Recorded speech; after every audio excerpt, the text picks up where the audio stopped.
नमस्कार। आज हम एनसीईआरटी द्वारा कक्षा 11 रसायन विज्ञान के पाठ 12 कार्बनिक रसायन कुछ आधारभूत सिद्धांत तथा तकनीकें भाग 3 का अध्ययन करेंगे। इसमें हम समावयवता और रासायनिक अभिक्रियाओं की क्रियाविधि से संबंधित सिद्धांतों का अध्ययन करेंगे। दो या दो से अधिक यौगिक जिनके अणुसूत्र समान होते हैं किंतु गुण भिन्न होते हैं समावयव कहलाते हैं और इस घटना को समावयवता यानी आइसोमेरिज्म कहते हैं। जैसे C2H6O, इस अणुसूत्र के दो समावयव संभव हैं, CH3CH2OH जो अल्कोहल है और CH3OCH3 जो ईथर है। ये समावयवता के विभिन्न प्रकार हैं। समावयवता को दो भागों में बांटा गया है, संरचनात्मक समावयवता और त्रिविम समावयवता। संरचनात्मक समावयवता को चार भागों में वर्गीकृत किया गया है, श्रृंखला समावयवता, स्थिति समावयवता, क्रियात्मक समूह समावयवता और मध्यावयवता। त्रिविम समावयवता को भी दो भागों में बांटा गया है, ज्यामितीय समावयवता और प्रकाशीय समावयवता। संरचनात्मक समावयवता यौगिक जिनके अणुसूत्र समान होते हैं किंतु संरचना सूत्र अर्थात परमाणुओं का अणु के अंदर परस्पर बंधित होने का क्रम भिन्न होता है, उन्हें संरचनात्मक समावयव कहा जाता है। समान अणुसूत्र एवं भिन्न कार्बन ढांचे वाले दो या दो से अधिक यौगिक श्रृंखला समावयव बनाते हैं। इस परिघटना को श्रृंखला समावयवता कहते हैं। C5H12 पेंटेन के तीन श्रृंखला समावयव आप देख रहे हैं। ये नॉर्मल पेंटेन है, ये आइसोपेंटेन है जिसको 2-मेथिल ब्यूटेन भी कहते हैं, ये नियोपेंटेन है जिसे 2,2-डाइमेथिल प्रोपेन कहा जाता है। जब समावयवों में प्रतिस्थापी परमाणु या समूह की स्थिति अलग अलग होती है तो उन्हें स्थिति समावयव तथा इस घटना को स्थिति समावयवता यानी चेन आइसोमेरिज्म कहते हैं। C3H8 अणुसूत्र से दो स्थिति समावयव, ये प्रोपेन 1 ऑल और प्रोपेन 2 ऑल होते हैं। जैसे इसमें ऑल जो है अल्कोहलिक ग्रुप वो स्थिति 1 पर है और इसमें अल्कोहलिक ग्रुप स्थिति 2 पर है। जब दो या दो से अधिक यौगिकों के अणुसूत्र समान हो परंतु उनमें क्रियात्मक समूह भिन्न भिन्न हो तो ऐसे समावयवियों को क्रियात्मक समूह समावयव कहते हैं और ये घटना क्रियात्मक समूह समावयवता कहलाती है।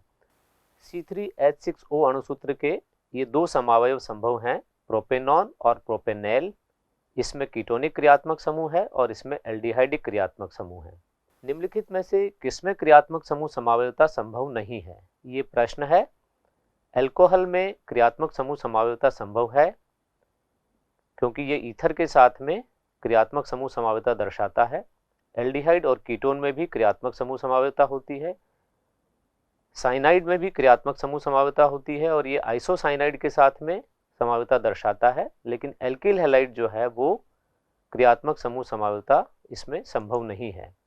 तो इसका उत्तर है एल्किल हैलाइड। चौथे प्रकार की समावयवता है मध्यावयवता। बहुसंयोजी क्रियात्मक समूह जैसे ईथर, कीटोन, एमीन आदि से जुड़े एल्किल समूहों की भिन्नता के कारण बनने वाले समावयवियों को मध्यावयव कहते हैं और ये घटना मध्यावयवता कहलाती है। ये ईथर के दो समावयव आप देख रहे हैं। इसमें ईथर समूह से जुड़े हुए एल्किल समूह में भिन्नता है, यहाँ CH3 और C3H7 है जबकि इसमें C2H5 और C2H5 है। तो ये एल्किल समूहों की भिन्नता के कारण मध्यावयवता कहलाती है। त्रिविम समावयवता वे यौगिक जिनमें संरचना एवं परमाणुओं के बंधन का क्रम तो समान रहता है परंतु उनके अणुओं में परमाणुओं अथवा समूहों की त्रिविम स्थितियां अलग अलग होती हैं, इसे त्रिविम समावयवता कहते हैं। इंग्लिश में इसे स्टीरियो आइसोमेरिज्म कहा जाता है। इसे दो भागों में वर्गीकृत किया गया है, ज्यामितीय समावयवता एवं प्रकाशीय समावयवता। अब कार्बनिक अभिक्रियाओं की क्रियाविधि के संबंध में कुछ मूलभूत सिद्धांत देखेंगे। एक सामान्य अभिक्रिया को यहाँ दर्शाया गया है। किसी कार्बनिक अभिक्रिया में कार्बनिक अणु जो क्रियाधारक सबस्ट्रेट भी कहलाता है, किसी उचित अभिकर्मक अटैकिंग रिएजेंट से अभिक्रिया करके पहले एक या अधिक मध्यवर्ती और अंत में एक या अधिक उत्पाद बनाता है। नए बंध में कार्बन की आपूर्ति करने वाला अभिकर्मक क्रियाधार सबस्ट्रेट कहलाता है और दूसरा अभिकर्मक रिएजेंट कहलाता है। यदि दोनों क्रियाकारक नए बंध में कार्बन की आपूर्ति करते हैं तो यह चयन किसी भी तरीके से किया जा सकता है। इस स्थिति में मुख्य अणु क्रियाधार कहलाता है। जैसे इस अभिक्रिया में ये C2H5Br को क्रियाधार माना गया है और KOH को अभिकर्मक। इसमें दोनों ही क्रियाधार हो सकते हैं, लेकिन मुख्य जो होता है उसको, जैसे एसिटिक अम्ल को हम क्रियाधार मानते हैं और इथेनॉल को हम अभिकर्मक के रूप में मानते हैं। किसी अभिक्रिया में इलेक्ट्रॉनों का संचलन, आबंध विदलन और आबंध निर्माण के समय की ऊर्जा तथा उत्पाद बनने के समय की विस्तृत जानकारी और उसका क्रमबद्ध अध्ययन उस अभिक्रिया की क्रियाविधि यानी रिएक्शन मैकेनिज्म कहलाती है। सहसंयोजक बंध का विदलन यानी क्लीवेज दो प्रकार से हो सकता है, विषम अपघटनी विदलन या समापघटनी विदलन। विषम अपघटनी विदलन को हेट्रोलिटिक क्लीवेज और समा अपघटनी विदलन को होमोलिटिक क्लीवेज कहा जाता है। धनावेशित स्पीसीज जिसमें कार्बन पर षष्ठक यानी 6 इलेक्ट्रॉन होते हैं, कार्ब धनायन कहलाती है। इसे पहले कार्बोनियम आयन कहा जाता था। इस बंध में विषमांश विखंडन से दोनों इलेक्ट्रॉन Br के पास चले गए, इस पर ऋणावेश आ गया, और कार्बन के पास में धनावेश आ गया, इसलिए इसको कार्ब धनायन या कार्बोकैटायन कहते हैं। कार्ब धनायनों की आकृति त्रिकोण समतलीय होती है। ये देखिए आप, त्रिकोण समतलीय आकृति, ट्राइगोनल प्लेनर, जिसमें धनावेशित कार्बन की संकरण अवस्था, ये जो कार्बन है जो धनावेशित है, इसकी संकरण अवस्था sp2 होती है। CH3 प्लस में कार्बन के 3 sp2 संकरित कक्षक हाइड्रोजन के 1s कक्षकों के साथ अतिव्यापन करके sp2s सिग्मा बंध बनाते हैं। असंकृत कार्बन कक्षक इस तल के लंबवत रहता है, इसमें कोई इलेक्ट्रॉन नहीं होता। धनावेशित कार्बन के साथ बंधित कार्बन परमाणुओं की संख्या के आधार पर कार्ब धनायनों को प्राथमिक, द्वितीयक और तृतीयक में वर्गीकृत किया जाता है। कार्ब धनायन अत्यधिक अस्थायी तथा क्रियाशील स्पीसीज हैं। यदि विषमांश विखंडन में कार्बन को सहभाजित इलेक्ट्रॉन युग्म प्राप्त होता है, जैसे इस उदाहरण में आप देख रहे हैं कि ये जो बंध है इसका विषमांश विखंडन होने से कार्बन को दोनों इलेक्ट्रॉन प्राप्त हो रहे हैं, Z को प्राप्त नहीं हो रहे हैं, तो Z पर तो धनावेश हो गया और कार्बन पर ऋण आवेश हो गया। तो इस प्रकार से आप देख रहे हैं कि इसमें मेथिल कार्बेनायन बन रहा है जिसमें कार्बन पर ऋणावेश है, तो इसे कार्बेनायन कहा जाता है। और ऋणावेशित कार्बन sp3 संकरित होता है और इसकी आकृति विकृत चतुष्फलकीय होती है। समांश विखंडन की बात करते हैं। समांश विखंडन में इलेक्ट्रॉन युग्म के स्थान पर एक ही इलेक्ट्रॉन का संचलन होता है और एक इलेक्ट्रॉन के संचलन को अर्धशीर्ष तीर फिश हुक द्वारा दर्शाते हैं। इस विदलन के फलस्वरूप उदासीन स्पीशीज परमाणु या समूह बनती हैं जिन्हें मुक्त मूलक फ्री रेडिकल्स कहते हैं। कार्ब धनायन एवं कार्ब ऋणायन की भांति मुक्त मूलक भी अति क्रियाशील होते हैं। जैसे यहाँ इस बंध का समांश विखंडन होने से एल्किल मुक्त मूलक जिस पर एक इलेक्ट्रॉन आप देख रहे हैं और X मुक्त मूलक बन रहा है, और ये मुक्त मूलक भी प्राथमिक, द्वितीयक और तृतीयक हो सकते हैं और इनका स्थायित्व प्राथमिक मूलक की अपेक्षा द्वितीयक मूलक ज्यादा स्थायी होता है और द्वितीयक की अपेक्षा तृतीयक मूलक अधिक स्थायी होता है। निम्न अणुओं में सहसंयोजी बंध के विषमांश विखंडन से सक्रिय मध्यवर्ती का निर्माण वक्र तीर की सहायता से प्रदर्शित कीजिए। ये प्रश्न है। इनमें सहसंयोजी बंध दिखाया गया है, इसके विषमांश विखंडन से सक्रिय मध्यवर्ती का निर्माण आपको वक्र तीर की सहायता से दर्शाना है। तो इसमें विद्युत ऋणी जो परमाणु होगा उसकी तरफ इलेक्ट्रॉन्स विस्थापित होंगे। जैसे इसमें इस बंध के इलेक्ट्रॉन सल्फर की तरफ चले जाएंगे तो विषमांश विखंडन से CH3 प्लस और S पर ऋणावेश आ जाएगा। इस बंध के विषमांश विखंडन से दोनों इलेक्ट्रॉन्स Cn पर चले गए तो Cn पर ऋणावेश और CH3 पर धनावेश आ गया है। इस बंध के विषमांश विखंडन से दोनों इलेक्ट्रॉन CH3 के पास चले जाते हैं तो ये कार्बेनायन बनता है और कॉपर के पास में धन आवेश आ जाता है। सहसंयोजक बंध का विखंडन दो प्रकार से हो सकता है। समांश विखंडन और विसमांश विखंडन। यहाँ पर CH3Br के विसमांश विखंडन को दर्शाने का सही तरीका कौन सा है, ये पूछा गया है। यहाँ देखिए आप, ये तीर के निशान से दर्शाया गया, क्या ये सही है? CH3 और Br में Br ज़्यादा विद्युत ऋणी है और इलेक्ट्रॉन्स का विस्थापन इधर दिखाया गया CH3 की तरफ, और CH3 पर धनावेश भी दिखा दिया गया, जो गलत है, क्योंकि अगर इलेक्ट्रॉन्स इसकी तरफ आते हैं तो इस पर ऋण आवेश होना चाहिए, तो ये गलत है।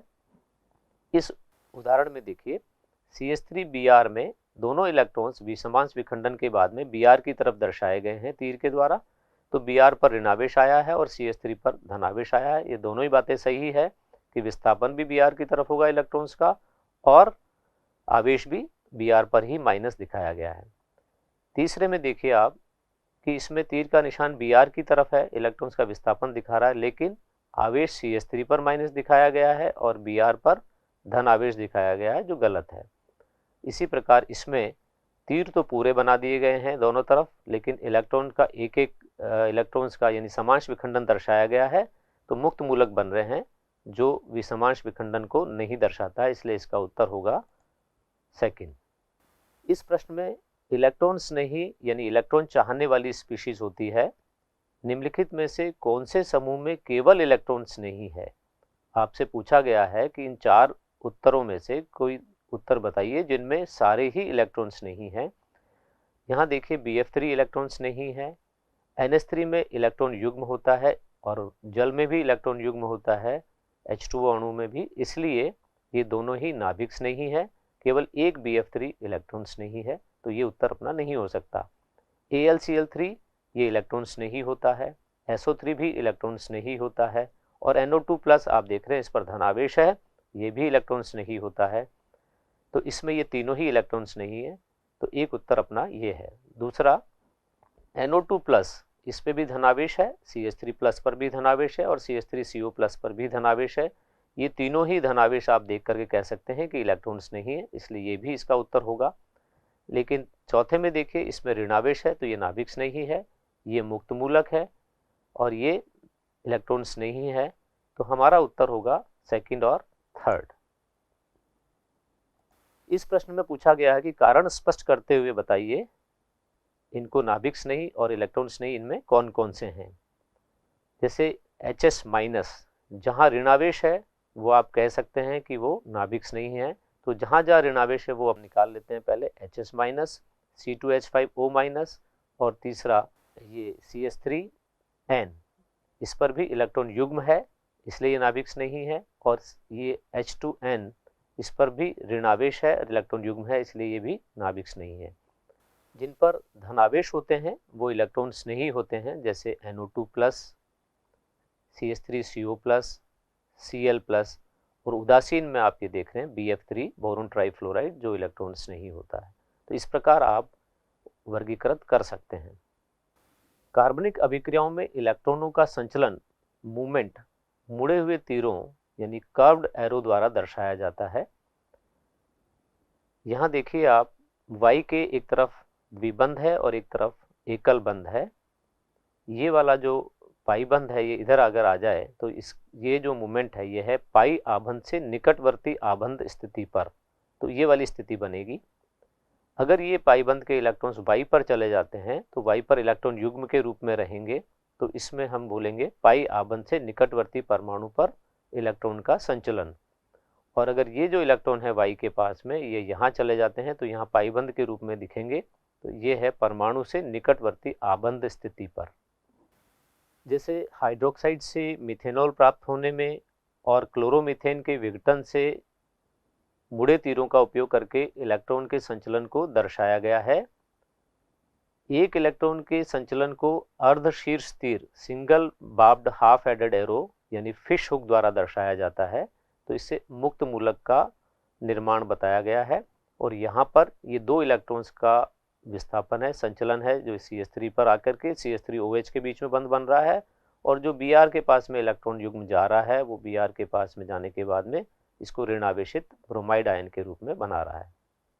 सहसंयोजी आबंध में इलेक्ट्रॉन विस्थापन के प्रभाव, 4 प्रभाव हमें पढ़ने हैं।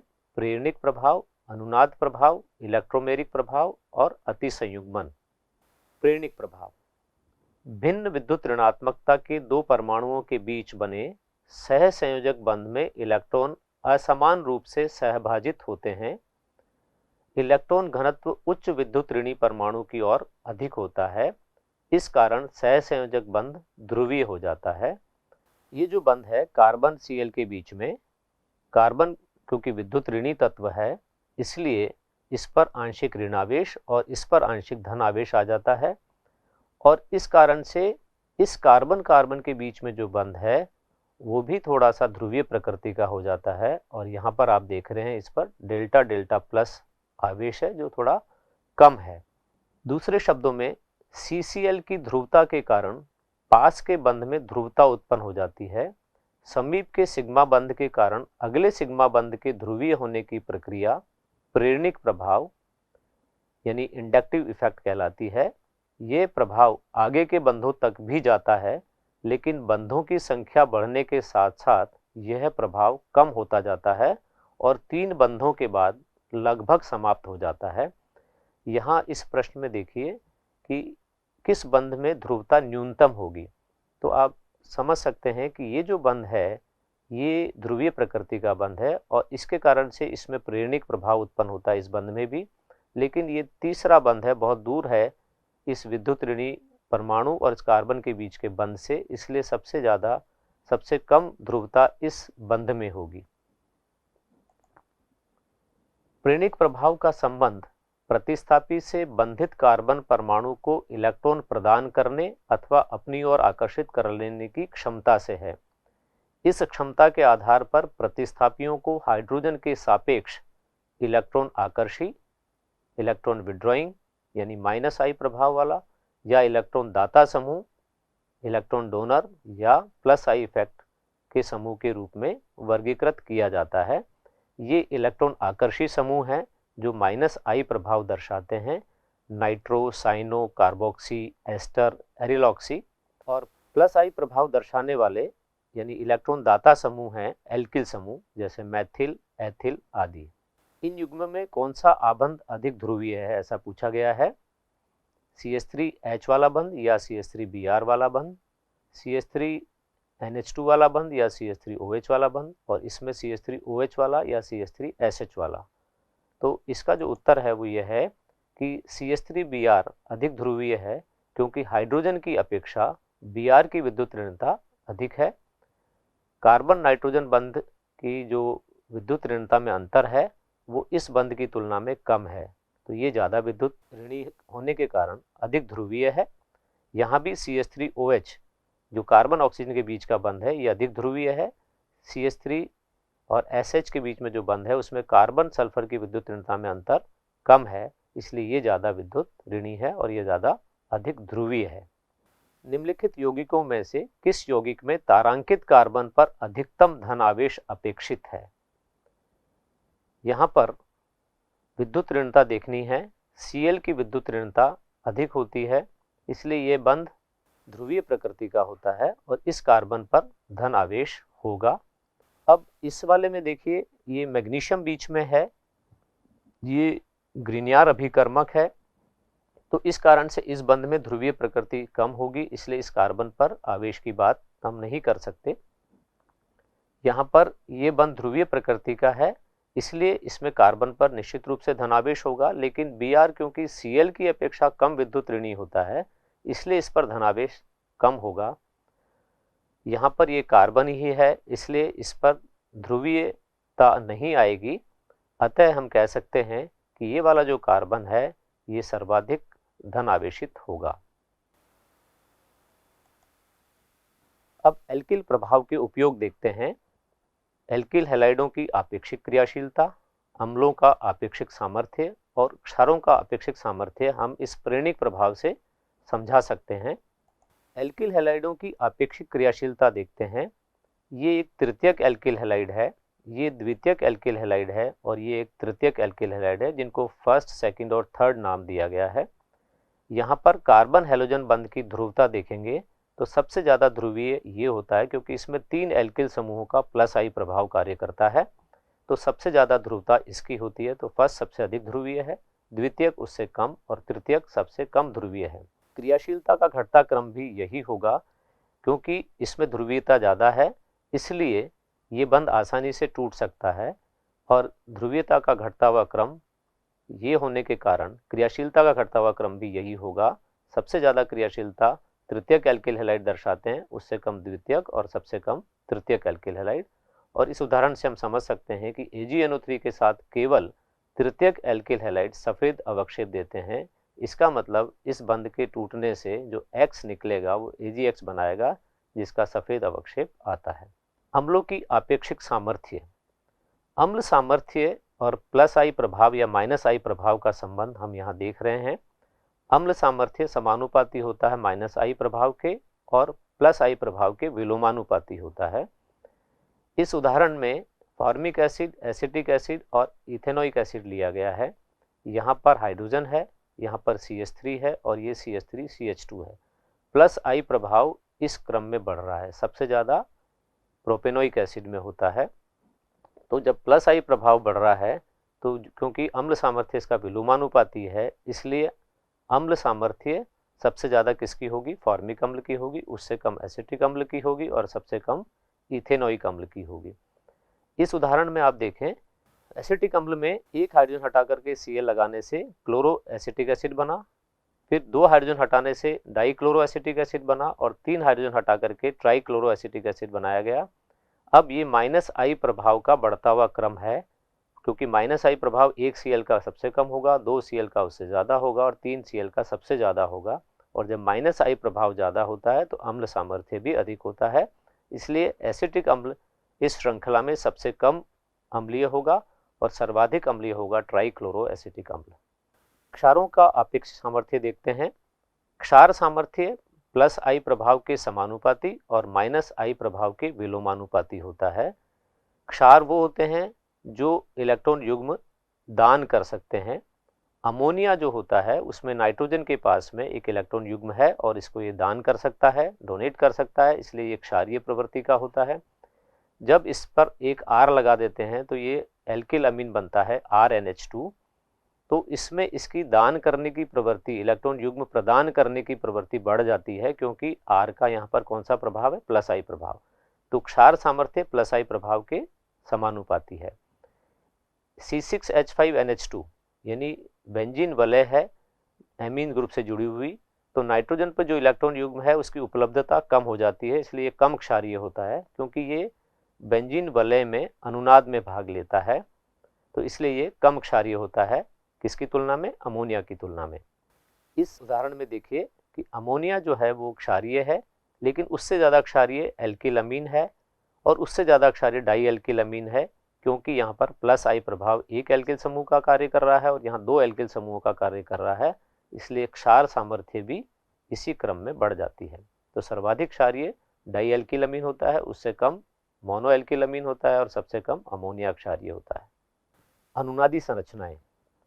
अनेक कार्बनिक यौगिक हैं जिनका व्यवहार केवल एक लुईस संरचना के द्वारा नहीं समझाया जा सकता है। जैसे बेंजीन में एकांतर कार्बन कार्बन तथा कार्बन कार्बन डबल बॉन्ड युक्त बेंजीन की चक्रीय संरचना इसके विशिष्ट गुणों की व्याख्या करने के लिए पर्याप्त नहीं है। बेंजीन में कार्बन कार्बन एकल बंध तथा कार्बन कार्बन द्विबंध के कारण 2 अलग अलग बंध लंबाइयां होनी चाहिए, लेकिन प्रयोगात्मक निर्धारण से ये पता चला बेंजीन में समान कार्बन कार्बन समान बंध लंबाई 139 pm है, जो एकल कार्बन कार्बन बंध लंबाई 154 pm और द्विबंध लंबाई 134 pm का मध्यवर्ती मान है। अतः बेंजीन की संरचना उपयुक्त संरचना द्वारा प्रदर्शित नहीं की जा सकती। बेंजीन को दिखाई गई समान ऊर्जा संरचनाओं द्वारा प्रदर्शित किया जा सकता है। वास्तविक तौर पर ये दोनों संरचनाओं की संकर होती है, जिन्हें अनुनाद संरचनाएं कहते हैं। अनुनाद संरचनाएं काल्पनिक हैं, ये वास्तविक संरचना का प्रतिनिधित्व अकेले नहीं कर सकती हैं, ये अपने स्थायित्व अनुपात के आधार पर वास्तविक संरचना में योगदान करती हैं। इसी प्रकार नाइट्रोमेथेन की वास्तविक संरचना 2 कैनोनिकल रूपों की अनुनाद संकर है। इन दोनों की अनुनाद संकर होती है। इसमें आप देख रहे हैं कि ये नाइट्रोजन ऑक्सीजन के बीच में द्विबंध है और यहाँ ये सिंगल बॉन्ड है, यहाँ पर ये सिंगल बॉन्ड है, ये डबल बॉन्ड है, यहाँ पर ये ऑक्सीजन पे कोई आवेश नहीं है, इस पर ऋणावेश है, और इस ऑक्सीजन पर ऋणावेश है और इस पर कोई आवेश नहीं है। तो ये दो अनुनादी संरचनाएं इसकी संभव हैं। अनुनाद संरचनाओं को लिखते समय ध्यान रखना चाहिए कि अनुनाद संरचनाओं में नाभिक की स्थिति एवं अयुग्मित इलेक्ट्रॉनों की संख्या समान रहती है। अनुनाद संरचनाओं में वह संरचना अधिक स्थायी होती है जिसमें अधिक सहसंयोजी बंध होते हैं। इसमें सारे परमाणु इलेक्ट्रॉनों के अष्टक पूर्ण होते हैं, हाइड्रोजन परमाणु को छोड़कर जिसमें 2 इलेक्ट्रॉन होते हैं। विपरीत आवेश का पृथक्करण कम होता है। यदि ऋणात्मक आवेश है तो अधिक विद्युत ऋणी तत्व पर होता है, धनात्मक आवेश यदि है तो वे अधिक विद्युत धनी तत्व पर होता है तथा आवेश प्रसार अधिक होता है। वास्तविक अणु, जिसको अनुनाद संकर भी कहते हैं, की ऊर्जा किसी भी कैनोनिकल संरचना से कम होती है। वास्तविक संरचना तथा न्यूनतम ऊर्जा वाली अनुनाद संरचना की ऊर्जा के अंतर को अनुनाद स्थायीकरण ऊर्जा, रेजोनेंस स्टेबलाइजेशन एनर्जी या अनुनाद ऊर्जा कहते हैं। अनुनादी संरचनाएं जितनी अधिक होगी उतनी ही अधिक अनुनाद ऊर्जा होगी। समतुल्य यानी इक्विवेलेंट ऊर्जा वाली संरचनाओं के लिए अनुनाद विशेष रूप से महत्वपूर्ण है। प्रश्न है, CH3CO- की अनुनाद संरचनाएं लिखें और वक्र तीरों द्वारा इलेक्ट्रॉन का संचलन दर्शाएं। ये एसीटेट आयन है जिसकी अनुनादी संरचनाएं लिखनी है और वक्र तीरों द्वारा इलेक्ट्रॉन का संचलन भी आपको दर्शाना है। इस प्रकार से एक कार्बन ऑक्सीजन के बीच में द्विबंध है और इस ऑक्सीजन के पास में 2 इलेक्ट्रॉन पेयर हैं, इलेक्ट्रॉन युग्म हैं। इसमें इस ऑक्सीजन और कार्बन के बीच में सिंगल बॉन्ड है, लेकिन इस ऑक्सीजन के पास में 3 इलेक्ट्रॉन युग्म हैं और इस पर ऋणावेश है। इसकी जो अनुनादी संरचना है वो किस प्रकार से बनेगी कि ये एक इलेक्ट्रॉन युग्म यहाँ कार्बन ऑक्सीजन के बीच में आके द्विबंध के रूप में आ जाएगा और ऑक्सीजन के पास में 2 इलेक्ट्रॉन युग्म रहेंगे। ये जो पाई बंध है इसके इलेक्ट्रॉन इस ऑक्सीजन के पास में चले जाएंगे तो यहाँ पर 3 इलेक्ट्रॉन युग्म हो जाएंगे और ये ऑक्सीजन ऋणावेशित हो जाएगा।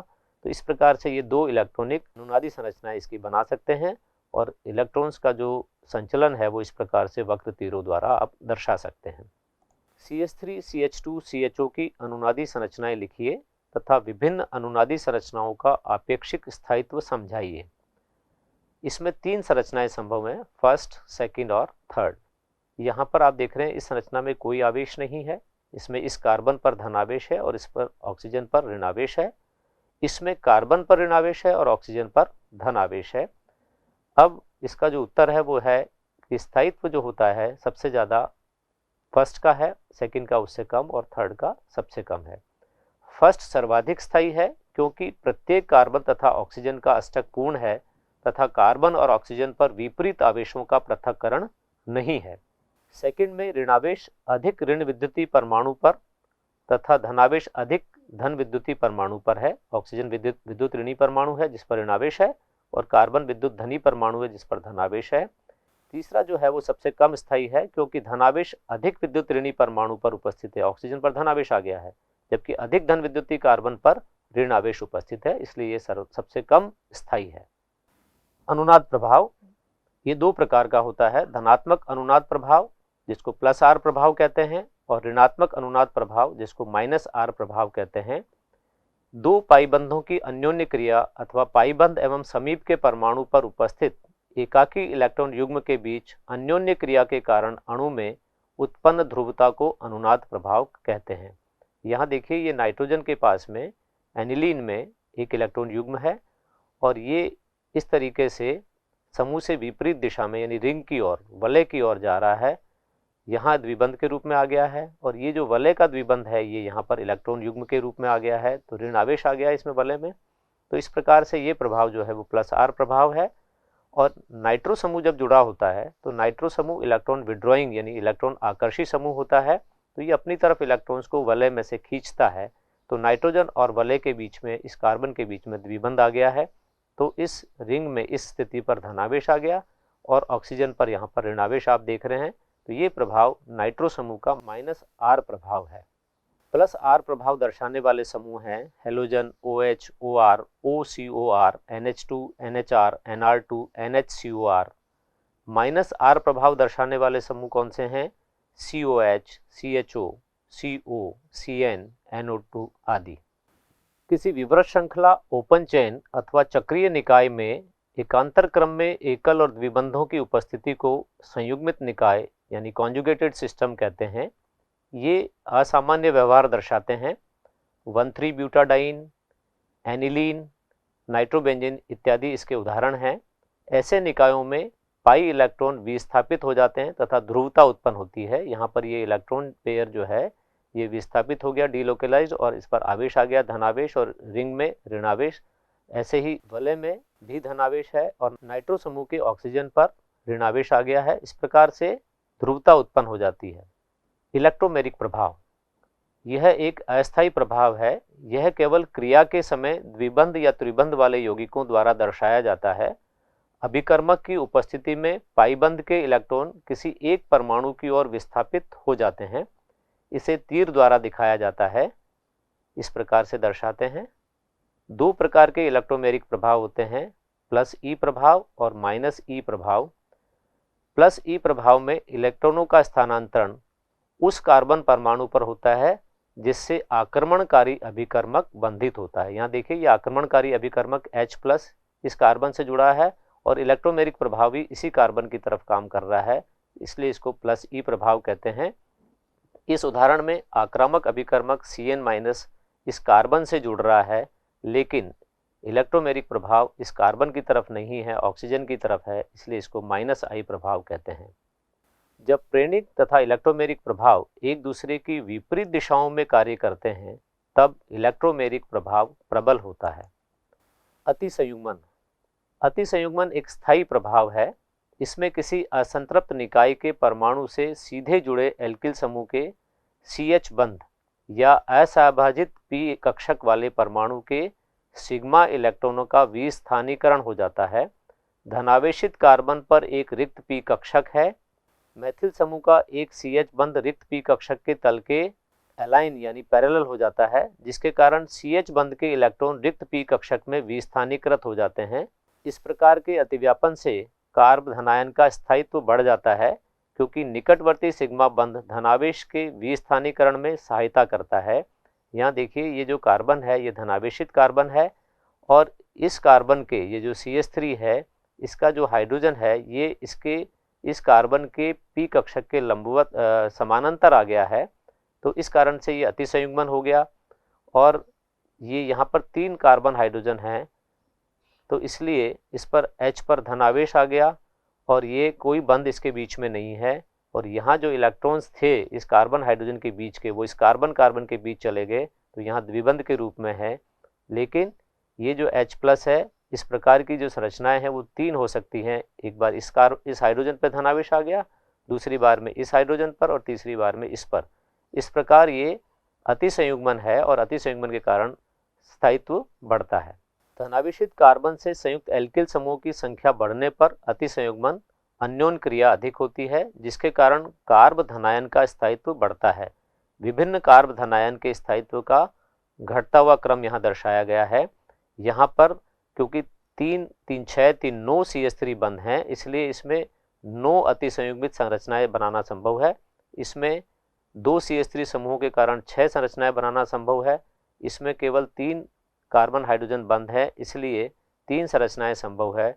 इसलिए जहाँ ज़्यादा संरचनाएं संभव होगी वो ज़्यादा स्थायी होता है, इसलिए ये स्थायित्व का घटता हुआ क्रम इस प्रकार होगा। ये प्रोपीन में अतिसंयुग्मन दर्शाया गया है जो एल्किल एरिनो में भी होता है। यहाँ पर ये जो CH3 है और ये CH है, ये कार्बन और इस कार्बन के बीच में द्विबंध है, ये पाईबंध बना है और ये जो CH3 में एक कार्बन हाइड्रोजन जो बंध है उसके इलेक्ट्रॉन्स का इस तरीके से अतिसंयुग्मन हो जाता है, तो ये प्रोपीन में अतिसंयुग्मन है। अतिसंयुग्मन प्रभाव को समझने के कई तरीके हैं। उनमें से एक तरीके में अनुनाद के कारण CH बंध में आंशिक आयनीकरण होना माना गया है। अतिसंयुग्मन को बंध रहित अनुनाद भी कहते हैं। यहाँ देखिए कोई बंध नहीं है इस कार्बन हाइड्रोजन के बीच में, यहाँ कोई बंध नहीं है, यहाँ कोई बंध नहीं है, इसलिए इसको नो बॉन्ड रेजोनेंस बंध रहित अनुनाद भी कहते हैं।